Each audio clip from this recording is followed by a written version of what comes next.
जय हरी विठ्ठल श्री ज्ञानदेव तुकाराम प्रभु रामचंद्र भगवान की जय पवन सुत हनुमान महाराज की जय श्री गणेशाय नमः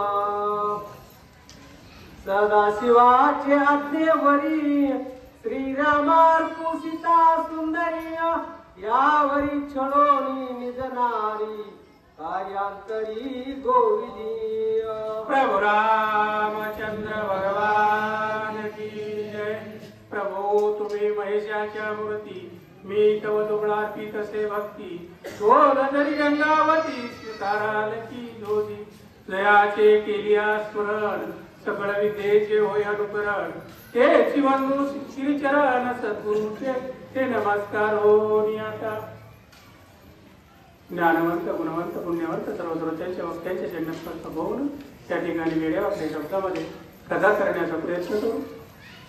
कथेचं अनुसंधान अशा प्रकारचं आहे. या ठिकाणी त्या ठिकाणी आपण त्यावेळेस असणारी मंदोदरी सीतेला अर्पण करण्यासाठी असणार प्रभूला देण्यासाठी निघाल्या. त्यावेळेस रावणाच्या मनामध्ये विकल्प आला आणि विकल्प येऊन आता ही असणारी अर्पण केल्याशिवाय राहणार नाही म्हणून काहीतरी असणार त्या ठिकाणी निमित्त मात्र काढलेलं आहे. आपण अगोदर त्या ठिकाणी आपल्या कुलदैवताची महादेवाची पूजा करू आणि नंतर सीतेला अर्पण करू अशा प्रकारचं असणार त्या ठिकाणी मंदोदरीला असणार गोवड टाकलेला आहे आणि काठी टाकलेली आहे असं त्या ठिकाणी रावणानं केलेलं आहे.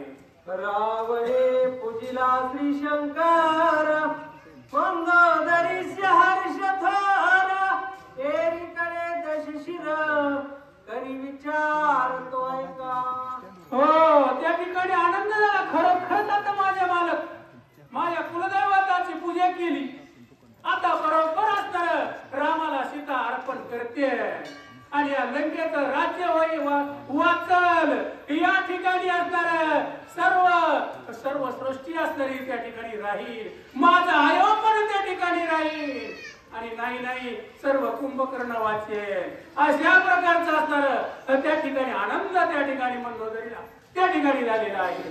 ज्योतिका पाचारणी विश्वासी वेगे जाय शोक वनासी शर्मानी त्रिजटेसी गुप्त त्यापासी सांगावे. हो या ठिकाणी लगेच बोलून घेतलेलं आहे.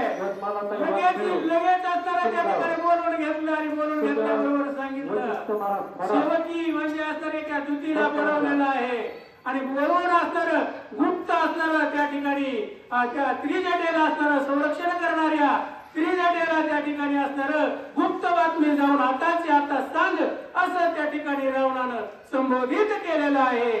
प्रभू रामचंद्र भगवान